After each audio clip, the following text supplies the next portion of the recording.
శ్రీ వెంకట నివాసాయ శ్రీనివాసాయ మంగళం. శ్రీ గురుభ్యో నమః. శ్రీ మహాగణాధిపతయే నమః. శ్రీ వెంకటేశ్వర స్వామి దేవతాభ్యో నమః. మహాశైలారా, ప్రేక్షకులారా, శ్రోత్రులారా, శ్రోత మహాశైలారా, ఈ ఎపిసోడ్ నందు మనకు ముఖ్యంగా తెలుసుకోవాల్సిన విషయాలను గురించి తెలియజేయాలని అనుకొని మీకు ఆ విషయాన్ని ముందు పెడుతున్నాను. అవి ఏమి అంటే, మన నిత్య జీవితంలో ఏ పనులైనా నిరాటంగా నెరవేర్చుకోవడానికి 2 బలాలు మనకు ముఖ్యమైనవి. ఆ బలాలు ఏవై అంటే గురుబలము, శని బలము అనేటువంటి.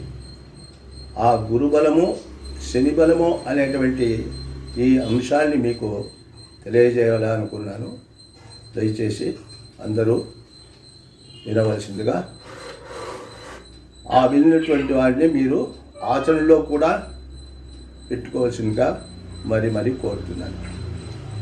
సరే, మనము ఇప్పుడు అమ్మాయిలు వస్తారు, అమ్మాయిల వివాహ విషయం వచ్చినప్పుడు అమ్మాయికి గురుబలం ఉందా లేదా అనేది ముందు పరిశీలన చేస్తారు. స్త్రీలకు గురుబలము వివాహ విషయంలో చాలా ముఖ్యమైనమాట. గురుబలం ఉందంటే వాళ్లకు వివాహము అయ్యేదానికి బాగా అనుకూలంగా ఉంటుందన్నమాట. కేవలం ఈ గురుబలమే కాదు, వాళ్ళ యొక్క జాతక బలంతో కూడా కొంత ఉంటుంది. ఈ 2 తోడైతే అగ్గికి ఆజ్యం తోడైన విధంగా తొందరగా వాళ్ళకు వివాహం అయ్యేదానికి, సఫలీకృతమయ్యేదానికి, వారు చేసేటువంటి ప్రయత్నం సఫలీకృతమయ్యేదానికి కూడా వీలవుతుంది. ఇది స్త్రీలాం గురుబలం ముఖ్యమండి. స్త్రీలకు వివాహ విషయంలో గురుబలం చూసుకోవాలంట. కానీ పురుషులకు గురుబలం కావాలంటే కూడా గురుబలం ఉంటూ అర్కబలం అంటే రవిబలం కూడా వాళ్లకు ముఖ్యంగా ఉండదు.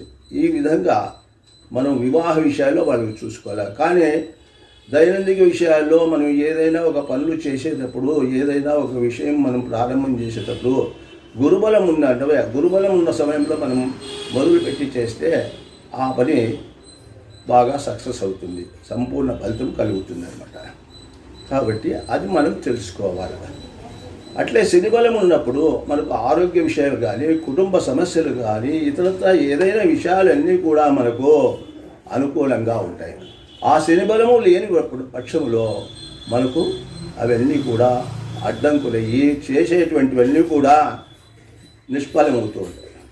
సరే, ఈ గురుబలం ఎట్లా తెలుసుకోవాలా అంటే, రాసులు అందరికీ తెలిసిందే.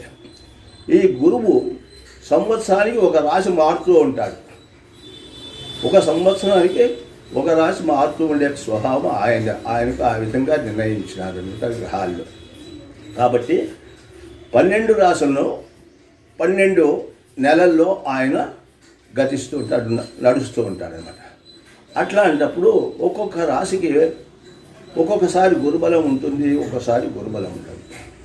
మరి అది ఎట్లా తెలుసుకోవాలా, గురుబలం ఉందా లేదా అనేదానికి మీకు ఒక శ్లోకం చెప్తాను. ఆ శ్లోకము కొంచెం అర్థం చేసుకుంటే మీకు తెలుస్తుంది. దీనికి 12 రాశులు